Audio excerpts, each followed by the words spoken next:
સિંગણપુરમાં નકલી માર્કશીટ મામલો સામે આવ્યો હતો। આ મામલે પોલીસે દિલ્હીથી વધુ એક આરોપીની ધરપકડ કરી હતી। આ રેકેટમાં દેશવ્યાપી કૌભાંડનો પર્દાફાશ થાય તેવી શક્યતા સાથે પોલીસે કુલ 4 ઇસમની ધરપકડ કરી હતી। સુરતમાં નકલી ચીજ વસ્તુઓ સાથે અભ્યાસ સાથે પણ નકલી માર્કશીટ મામલો સામે આવ્યો હતો। નકલી ઘી, પનીર સહિત નકલી સુવિધા કેન્દ્ર પણ ઝડપાયું હતું, જેમાં નકલી માર્કશીટ મામલો સામે આવ્યો હતો। આ મામલે સિંગણપુર પોલીસે દિલ્હીના રાહુલ સૈની નામના આરોપીની ધરપકડ કરી હતી। માર્કશીટ રેકેટ દેશવ્યાપી રાજ્ય કૌભાંડના પર્દાફાશ થવાની શક્યતા જોવામાં આવી રહી છે। સુરતનો એજન્ટ નિલેશ દિલ્હી ખાતે ડુપ્લિકેટ માર્કશીટ બનાવતો હોવાનું પોલીસ સામે ખુલવા પામ્યું હતું। આ કૌભાંડ રાષ્ટ્રવ્યાપી કૌભાંડ છે અને ધાર્યા કરતાં ઘણું મોટું કૌભાંડ છે। આની અંદર સમજીએ તો કોઈ પણ વ્યક્તિને ફોરેન જવું હોય અથવા કોઈ સરકારી નોકરી લેવી હોય અથવા કોઈ નોકરીની અંદર કોઈ ડોક્યુમેન્ટની જરૂર હોય તો તે લોકો નોર્મલી કોઈ એજન્ટનો કોન્ટેક્ટ કરતા હોય છે।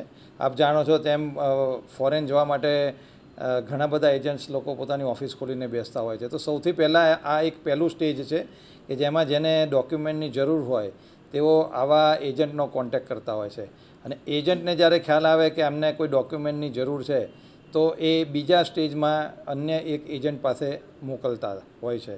તો હમણાં જે અગાઉ 21 તારીખે આપણે નિલેશ સાવલિયાને પકડેલો એ આ ટાઈપનો ગુજરાતનો એજન્ટ હતો, એટલે એની પાસે અલગ અલગ એજન્ટ્સ કોન્ટેક્ટમાં હતા।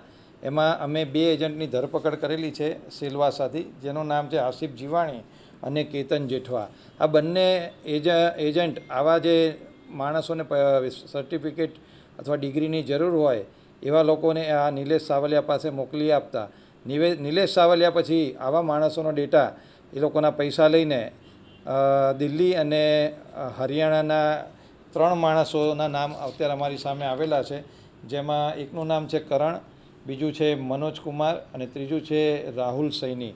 આ લોકો પાસે મોકલી આપતા હતા અને આ રાહુલ સૈની, આ 3 માણસો એવા છે કે જે લોકોને આવા નિલેશ સાવલિયા જેમ ગુજરાતમાં એજન્ટ છે એમ આખા ઇન્ડિયાની અંદર આવા ઘણા બધા એજન્ટ્સ એ લોકોના કોન્ટેક્ટમાં હતા અને આવા માણસોને આ લોકો સર્ટિફિકેટ પ્રોવાઈડ કરતા હતા। જે પૈકી સિંગણપુરની અમારી ટીમ દ્વારા રાહુલ સૈનીની 24 તારીખે અટક કરવામાં આવેલી છે અને જ્યારે એનું ઘરનું સર્ચ કરવામાં આવ્યું ત્યારે તેની પાસેથી અલગ અલગ 60 ડિગ્રીઓ અને સર્ટિફિકેટ્સ મળેલા છે, જેની અંદરથી 47 નામજોગ છે અને બાકીની 13 એ નામ વગરના સર્ટિફિકેટ અને ડિગ્રીઓ છે।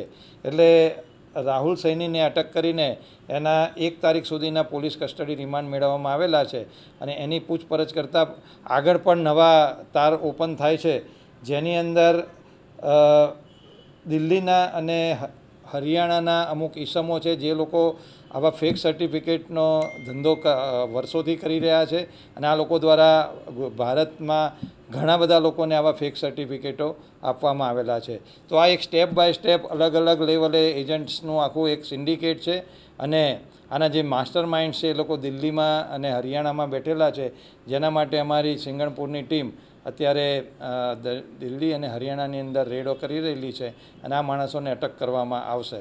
અત્યાર સુધી ટોટલ 217 જેટલી ડિગ્રી અને સર્ટિફિકેટ્સ સિંગણપુર પોલીસ દ્વારા જમા કરવામાં આવેલા છે અને જે લોકો આ ડિગ્રીનો ખોટો ઉપયોગ કરેલો છે એવા 2 ઈસમો છે, જેનું નામ છે દીપક પરાસર અને હાર્દિક પાટીલ, જેની સિલવાસાથી અટક કરવામાં આવેલી છે। આમ અત્યાર સુધી અમે નિલેશ સાવલિયા, આસિફ જીવાણી, કેતન જેઠવા, અમિત પરાસર, હાર્દિક પાટીલ આટલા ઈસમોની ધરપકડ કરેલી છે અને હજુ પણ આની અંદર ઘણા બધા ઈસમો ઇન્વોલ્વ હોય એવું જણાઈ આવેલ છે, એટલે અમારી ટીમો અલગ અલગ રાજ્યની અંદર આની રેડ કરી રહેલી છે। આની અંદર એક વસ્તુ ધ્યાનમાં આવેલી છે કે આમાં યુનિવર્સિટી અમુક છે જે ગુજરાત બહારની છે એ લોકોનું પણ ઇન્વોલ્વમેન્ટ ધ્યાનમાં આવે છે, કારણ કે આ લોકોના ઇન્ટ્રોગેશનમાં એ વસ્તુ ધ્યાનમાં આવેલી હતી કે જે દિલ્હી અને હરિયાણામાં બેઠેલા ઈસમો છે એ લોકોના અમુક કોન્ટેક્ટ્સ યુનિવર્સિટીમાં પણ રહેલા છે અને યુનિવર્સિટીની અંદર એમના અમુક માણસો રોકેલા છે, એટલે એ એમના દ્વારા સર્ટિફિકેટ આપવામાં મદદ કરવામાં આવતી હતી અને જ્યારે કોઈપણ એજન્સી અથવા ફોરેનની યુનિવર્સિટી આવા સર્ટિફિકેટનું વેરિફિકેશન કરવામાં આવે ત્યારે યુનિવર્સિટી દ્વારા પણ આવી ડિગ્રી અને સર્ટિફિકેટને એ લોકો ઓથોરાઇઝ કરી આપતા હતા। એટલે આ એક રાષ્ટ્રવ્યાપી બહુ મોટું કૌભાંડ છે અને સિંગણપુર પોલીસ અને અમારી ડીસીપી ઝોન 3ની ટીમ મહેરબાન પોલીસ કમિશનર સાહેબની સૂચનાથી એની તપાસ આગળ કરી રહેલી છે. સમગ્ર મામલે પોલીસે એક બાદ એક કુલ 4 ઇસમની ધરપકડ કરી હતી, જેમાં લાખો રૂપિયા લઈ ડુપ્લિકેટ માર્કશીટ બનાવવામાં આવતી હોવાનું પોલીસ સમક્ષ બહાર આવ્યું હતું. જો કે પોલીસે આ મામલે આગળની વધુ કાર્યવાહી શરૂ કરી હોવાની વિગતો જાણવા મળી હતી.